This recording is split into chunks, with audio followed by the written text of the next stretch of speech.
এই মুহূর্তের সবথেকে বড় খবর, ইস্তফা দিলেন কেন্দ্রীয় শিক্ষামন্ত্রী ধর্মেন্দ্র প্রধান। আন্দোলনকারীদের বিক্ষোভের মুখে এবার ইস্তফা দিলেন কেন্দ্রীয় শিক্ষামন্ত্রী। যেই বিক্ষোভের জন্য যেই দাবি তারা বারবার করেছিলেন, অবশেষে সেই দাবি পূরণ, নির্বিতর্কে ইস্তফা দিলেন কেন্দ্রীয় শিক্ষামন্ত্রী। এই মুহূর্তে আমাদের সঙ্গে নিউজ রুম থেকে সরাসরি রয়েছেন আউটপুট এডিটর অনির্বাণ সিনহা। অনির্বাণ, আন্দোলনকারীদের বড় জয় বলা যায়, কারণ তারা প্রথম থেকে এই কেন্দ্রীয় শিক্ষামন্ত্রীর পদত্যাগের দাবি করে আসছিলেন। বারবার আলোচনাতে কোনো সুফল বেরোয়নি, শেষ পর্যন্ত আজকে পদত্যাগ করলেন কেন্দ্রীয় শিক্ষামন্ত্রী। দেখো, যে ছাত্ররা, আমি একদম শুরুতেই বলবো, যে ছাত্ররা তাদের পরীক্ষার গোলযোগের জন্য আন্দোলনে নেমেছিলেন, যারা তাদের প্রতি তাদের এই একের পর এক পেপার লিকের ঘটনাতে ছাত্র সমাজের প্রতি সরকার যাতে সুবিচার করে তার জন্য আন্দোলনে নেমেছিলেন, তাদের জন্য সত্যিই বড় জয়। আমি গোটা আন্দোলনকারী শব্দটা তোমার কাছ থেকে নিলাম না। কেন নিলাম না একটু পরে তার ব্যাখ্যা দিচ্ছি, কিন্তু তার আগে ধর্মেন্দ্র প্রধান যে ইস্তফা দিলেন, নরেন্দ্র মোদী রাজধর্ম পালন করলেন এবং শেষমেশ দেশের শিক্ষামন্ত্রী হিসেবে ধর্মেন্দ্র প্রধান ইস্তফা দিলেন, যাবতীয় দায় দায়িত্ব কাঁধে নিয়ে এই পেপার লিক কেলেঙ্কারির, নিট পেপার লিক কেলেঙ্কারির সেই ইস্তফাপত্রে কি লেখা আছে, কি বলেছেন তিনি, কি বলে ইস্তফা দিলেন, সেইটা জানবো। আমার সঙ্গে রয়েছেন আমাদের ইনপুট এডিটর, আমার সহকর্মী কমলিকা সেনগুপ্ত। কমলিকা, কি বলেছেন ধর্মেন্দ্র প্রধান? দেখো, খুব গুরুত্বপূর্ণ ভাবে 2 পাতার অর্থাৎ 3 লাইনের কিন্তু এটা যে পদত্যাগপত্র সেটা কিন্তু নয়, এবং সেখানে দাঁড়িয়ে কি লিখেছে আমি একটু একেবারে পড়ে সবার জন্য দিচ্ছি। পিছলে 10 দিনों का घटनाक्रम देख के मेरा मन दुखी है। মানে গত 10 দিন ধরে যে ঘটনা ঘটেছে তাতে তিনি দুঃখিত। এবং কমলিকা, এক মিনিট, তোমার অডিওটা বলে একটু খারাপ আসছে, আমি এভাবে তোমার অডিওটা নিচ্ছি, বল। হ্যাঁ, উনি যেটা বলছেন, যিনি লিখছেন 2 পাতার, এবং তাতে তিনি লিখছেন যে গত 10 দিন ধরে যে ঘটনাক্রম চলেছে তাতে তিনি যথেষ্ট দুঃখিত, এবং তিনি মনে করছেন ভারত কি युवा শক্তি হি ইজ দেশ কি আসলি তাকত है। অর্থাৎ যেটা আমরা দেখতে, যেরকম তুমি শুরু করলে যে নরেন্দ্র মোদীজি তিনি রাজধর্ম পালন করলেন, আমরা দেখলাম যে গত 48 ঘন্টা ধরে বারবার সোশ্যাল মিডিয়ার সামনে স্বয়ং প্রধানমন্ত্রী এলেন, সেখান থেকে কতটা গুরুত্ব দিচ্ছে আমাদের যারা জেনজি, আমাদের দেশের যারা ইউথ, সেই কথাটা তিনি লিখলেন। দেশ কি युवा শক্তি কো ভ্রম কা কুচক মে ফসনে नहीं देंगे। মানে কোনো তাদের মধ্যে যাতে কোনো রকম কনফিউশন না থাকে, এবং যন্তর মন্তরে এই যে ধর্ণা চলছিল সেখানে এটাও তিনি লিখেছেন যে কোনো বিদেশি শক্তি যাতে কোনো ফায়দা না তুলতে পারে, তার জন্যই কিন্তু তিনি যাতে বাচ্চারা তারা পড়াশোনায় ফোকাস করতে পারে, কেরিয়ারে ফোকাস করতে পারে, এখানে কিন্তু একেবারে সেই কথাটা লিখেছে যে इसमें ना उलझ के हमारे बच्चे अपना समय पढ़ाई में लगाए, करियर बनाने में फोकस करें।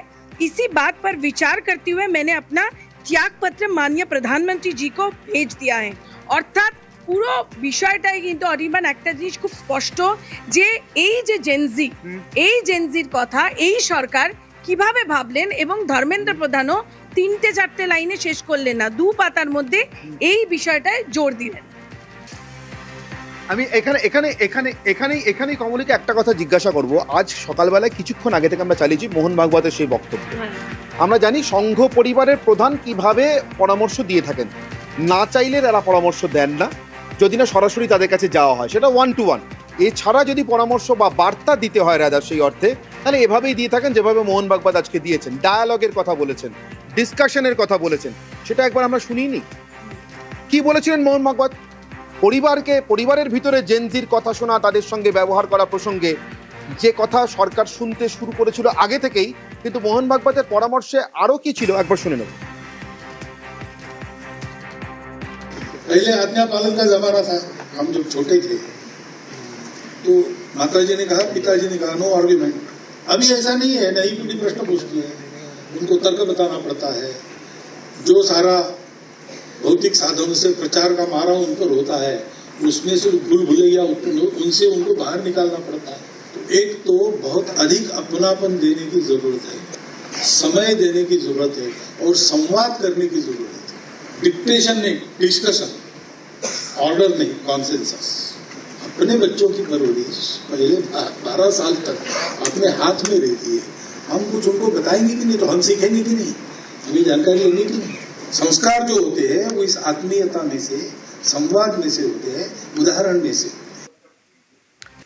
কমলিকা, এখান থেকে যে কথায় আসবো, মোহন ভাগবত তো বলেছেন, কিন্তু নরেন্দ্র মোদী নিজেই তো তার আগে থেকে তার কমিউনিকেশনের ধরন বদলে ফেলেছিলেন। প্রথম ভাষা না মিত্র বলেছেন, না ভাইও আর বেহেনও বলেছেন, বলেছেন ফ্রেন্ডস। এই যে জেনজির কথা বলছেন মোহন ভাগবত, নরেন্দ্র মোদী অনেক আগেই তাদের ভাষায় কথা বলতে, তাদেরকে সম্বোধন করতে শুরু করেছেন। শুধু সম্বোধন নয়, এর জন্য কমিউনিকেশনের জন্য যে মাধ্যমটা বেছে নিয়েছিলেন সেটাও খুব ইন্টারেস্টিং। কোনো সরকারি সংবাদ মাধ্যম নয়, কোনো সংবাদ সংস্থা নয়, কোনো মিডিয়া বাইট নয়, তিনি নিজের ঘরে বসে, বোঝা যাচ্ছে নিজের মোবাইলের ডিভাইসটাতে, তার ফ্রেমটাও হয়তো সেই অর্থে ফটোগ্রাফিক্যালি ঠিক ফ্রেম বলা যাবে না, অ্যাকিউরেট ফ্রেম বলা যাবে না, কিন্তু তিনি তাতেই রেকর্ড করছেন, বার্তা দিচ্ছেন, এবং তাতে পরের দিনে 1 মিলিয়ন তার ফলোয়ার বাড়ছে। এটা যদি বলো একেবারেই শুধু এবং তুমি এটাও দেখো অনির্বাণ, যে মাধ্যমটা যেরকম তুমি বলছিলে, সেই মাধ্যমে কোন জিনিসটা চুজ করলো, প্রথমে কোথায় তিনি হিট করলেন, ইনস্টা হিট করলেন। অর্থাৎ আমরা জানি যে জেনজি কি দেখে, জেনজি ইনস্টা দেখে, রেডিট দেখে, তারা কিন্তু ফেসবুক অত দেখে না। প্রথম হিট ইনস্টা। এবং কালকে যখন তিনি মন্ত্রিসভার সঙ্গে কথা বলছিলেন, যেটা সূত্র মারফত আমরা জানতে পারছি, তাদেরও বলা হয়েছে যে আপনারা কথা বলুন, আপনারা ইনস্টাতে নিজেদেরকে আনুন, সেই কথাও তিনি কিন্তু সেই বৈঠকের ভেতরে বলেছেন। এখানে একটা প্রশ্ন আমি না করে পাচ্ছি না। এই মুহূর্তে ভারতীয় জনতা পার্টি তারা বুক বাজিয়ে বলেন তাদের সর্বভারতীয় সভাপতি সমস্ত দলের এবং নিজেদের দলের তরুণতম সভাপতি বলে একটি দল, আমি দলই বলছি, তারা তাদের অর্গানাইজেশনাল পাওয়ার নিয়ে ইনস্টাগ্রামের মাধ্যমে, অর্থাৎ যে মিডিয়ামে আজকের জেনজি কথা বলে, সেখানে আউটরিচ করতে পারলেন না। নরেন্দ্র মোদীর সরকার তো তার একার নয়, এত বড় একটা মন্ত্রিসভা, গোটা মন্ত্রিসভার পরে এত তরুণ সাংসদ, তারা পারলেন না। এই জেনারেশন কোন ল্যাঙ্গুয়েজে কথা বলে, কোন কমিউনিকেশন ডিভাইসে কথা বলে, কি কমিউনিকেশনের মাধ্যম, সবটা সেই প্রধানমন্ত্রীকেই বুঝতে হলো। প্রধানমন্ত্রী তো প্রথম থেকে একটু অসন্তুষ্ট ছিলেন যে কায়দায় এই ছাত্র আন্দোলনকে হ্যান্ডেল করা হচ্ছে সেটা নিয়ে। সেটাকে আরেকবার প্রমাণ হলো না যে এই সরকারের ভিতরে তাহলে এখনো পর্যন্ত নবীনতম নাগরিকটির দেশের ভাষা বোঝার ক্ষেত্রে এবং তার কাছে পৌঁছানোর ক্ষেত্রে এখনো সেরা মাধ্যম সেই নরেন্দ্র মোদী। দেখো, এরকম একটা যখন পরিস্থিতি তৈরি হলো, তখন কি হয়, এরকম একটা ক্রিটিক্যাল পরিস্থিতি তৈরি হলে সেখানে সর্বোচ্চ অর্থাৎ ক্যাপ্টেনকে নামতে হয়। সুতরাং সেই জায়গা ধরেই যেটা মনে করা হচ্ছে যে স্বয়ং নরেন্দ্র মোদী তিনি নামলেন, এবং অবশ্যই যে প্রশ্নটা তুমি তুলছো সেই প্রশ্নটা উঠতে পারে, কিন্তু তার পাশাপাশি তুমি দেখো 48 ঘন্টার মধ্যে কিভাবে সলিউশনটার দিকে গেলেন, তিনি কিভাবে সলিউশনটার দিকে গেলেন, এবং একেবারে মাঝরাত্রে নিজে তিনি ভিডিও করলেন। এবং শুধু তাই নয়, 24 ঘন্টার পর কালকে বৈঠকের পরেও রাত্রিবেলা তিনি যে ধন্যবাদ দিলেন, সেটাও কিন্তু খুব, সেই জায়গাটায় কিন্তু একটা মুন্সিয়ানা রয়েছে, সেই ব্যাপারটাও কিন্তু অবশ্যই দেখার বিষয়। অর্থাৎ এই যে বোঝা গেল যে কোথায় সমস্যাটা হয়েছে, সেই সমস্যাটা আইডেন্টিফাই করে কেউ না, একেবারে ক্যাপ্টেন নিজে নামলেন। কিভাবে নামলেন, একেবারে যেরকম ভাবে জেনজি ফরম্যাট আর কি, একেবারে ক্যাজুয়ালি নামাটা যদি আরেকবার দেখাই কমলিকা, যদি একটু ফিরে যাই, ধর্মেন্দ্র প্রধানের ইস্তফা হয়ে গিয়েছে, এটা এখন বাস্তবতা। দুপুর 3টের সময় আর মিনিট 22 মতো বাকি আছে সরকারের 3টে দাবি মেনে নিয়ে আন্দোলনকারীদের সঙ্গে আরেকবার বসার কথা। দুটো দাবি কালকেই তারা মেনে নিচ্ছেন বলে জানিয়েছিলেন। আন্দোলনকারীরা বলেছিলেন ধর্মেন্দ্র প্রধানের ইস্তফার দাবিটা কিন্তু নন নিগোশিয়েবল, অর্থাৎ এই দাবিটাতে তারা আপোষ করতে পারবেন না, এটা মানতেই হবে। সেটাও তাদের সঙ্গে আন্দোলনকারীদের সঙ্গে পরবর্তী বৈঠকে বসার 24 ঘন্টার একটা ডেডলাইন ছিল, তার অন্তত আধ ঘন্টা বা 40 মিনিট আগে সরকার মেনে নিলেন, ধর্মেন্দ্র প্রধান ইস্তফা দিয়ে দিলেন। কিন্তু how the ball started rolling, কিভাবে বল প্রথম গড়াতে শুরু করলো, একটা ভিডিও প্রধানমন্ত্রী পোস্ট করলেন, ফ্রেন্ডস সম্বোধন করলেন, এরকম একটা আবহে যখন ধরে নিচ্ছিল বিভিন্ন বিদেশি শক্তি নরেন্দ্র মোদীর সরকারকে বোধহয় যথেষ্ট অজনপ্রিয় করে দেওয়া গেছে, একটা ভিডিও পোস্টের পরে এক্স স্যান্ডেলে লাফিয়ে নরেন্দ্র মোদীর ফলোয়ার সংখ্যা বাড়লো 1 মিলিয়ন, মানে 10 লাখ। কি ছিল সেই ভিডিওতে, কি ভাষা, কি ভঙ্গি, আসুন আরেকবার দেখে নিই।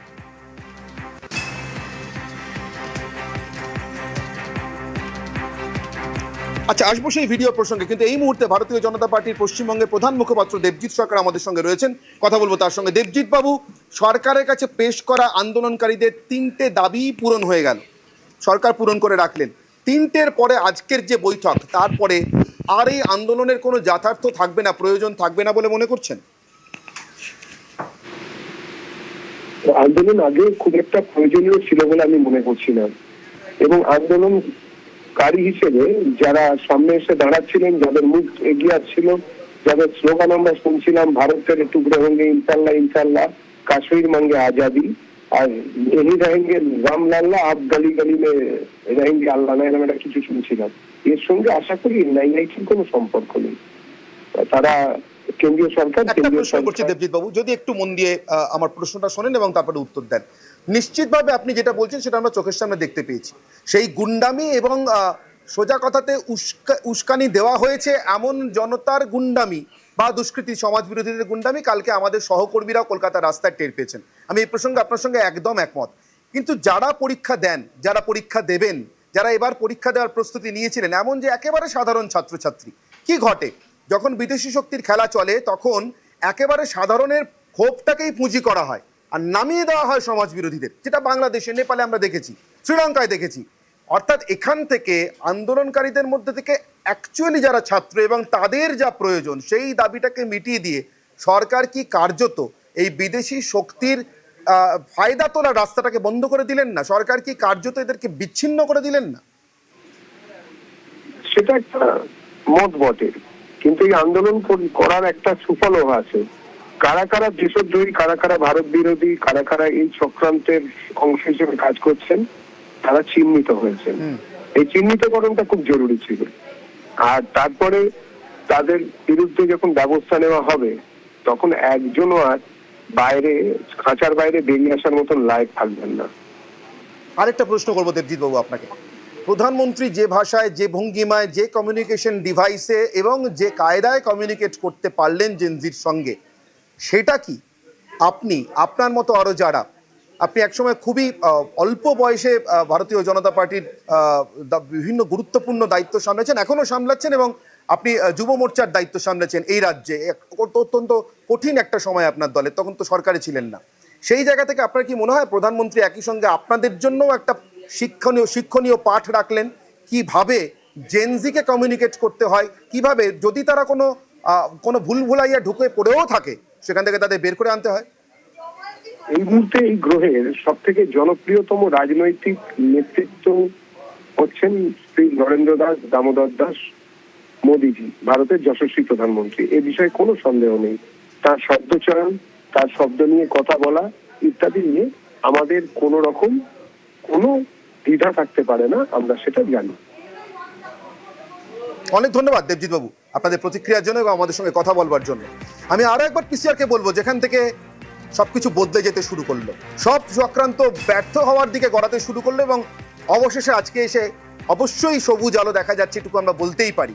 এরপরেও যদি কেউ নতুন কোনো দাবি তুলে আন্দোলনে থাকার কথা ঘোষণা করেন তাহলে বুঝতে হবে তার আসলে অন্য উদ্দেশ্য আছে। সরকার সেটা স্পষ্ট করে দিতে পারলেন, সেখান থেকে ফিরে যাবো। অর্থাৎ সেই জায়গাটা যেখানে গত পরশু রাতে প্রধানমন্ত্রীর রেকর্ড করা সেই ভিডিও, যে কথা বলছিলাম, সেই ভিডিও আরেকবার দেখাবো আপনাদের জন্য।